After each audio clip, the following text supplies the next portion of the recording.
I bring you all greetings from Jerusalem, the eternal, undivided capital of the one and only Jewish state. I want to recognize Rabbi Vitter and Moti Jerby and all the people at Yeshivat HaKotel who were there with you tonight. I also want to recognize Minister Sofer, our Minister of Aliyah and Integration, and recognize the terrific work that he is doing here in Israel. He's a very special man. I encourage all of you to get to know him.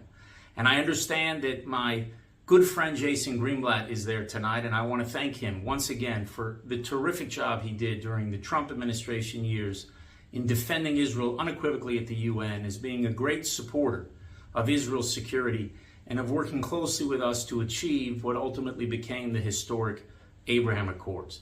And finally, I want to recognize your honoree tonight, Mark Belsberg and his wife Chantel. Mark and Chantel have been friends for over 25 years, and I'm very proud to call them friends because of all that they have done for the Jewish people and the Jewish state. And their commitment continues to inspire so many people in Israel, and I hope it will inspire others who are there tonight.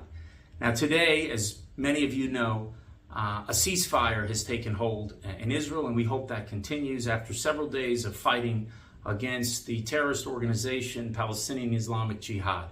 A few days ago, Israel took the initiative and took out the senior command of Islamic Jihad in an action that I don't think any other country on earth could have pulled off, that brought together precision intelligence and precision weaponry. And I think in taking out that senior command and the way that we have conducted this operation in the last few days, I think not only have we strengthened Israel's deterrence, I think we've sent a powerful message to Israel's enemies, not just in Gaza, but in other fronts that would seek to do us harm. And I hope they recognize that, because the people of Israel are determined to do whatever we must do to defend ourselves. Today is also a unique day. It is May 14th.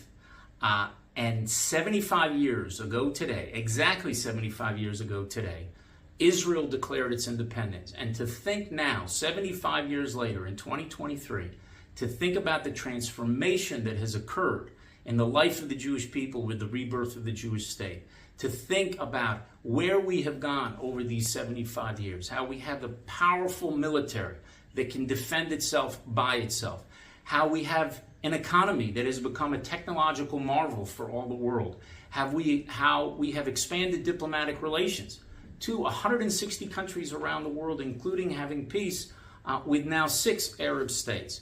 We have achieved so much under the most difficult conditions that a country can imagine, never knowing a full day of complete peace. But there's something to always keep in mind, that power alone is not enough to sustain a state.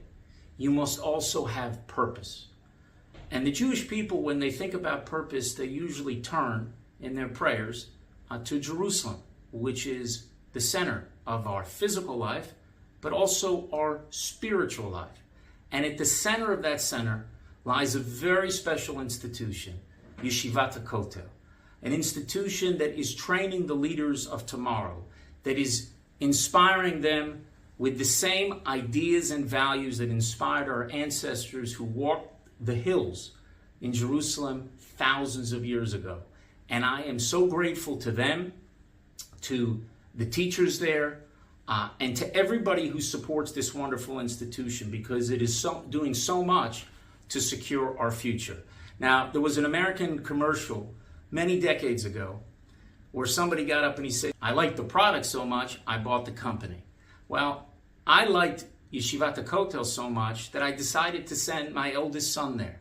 And I'm glad I did, because he came out of there more determined than ever to do his part to secure the Jewish future. And for that, I'm very thankful to the rabbis at Yeshivat HaKotel and to all of you, the supporters of Yeshivat HaKotel, for making sure that this institution is doing so much to help strengthen and secure the one and only Jewish state. And I'm grateful to all of you. May we all continue to go from strength to strength.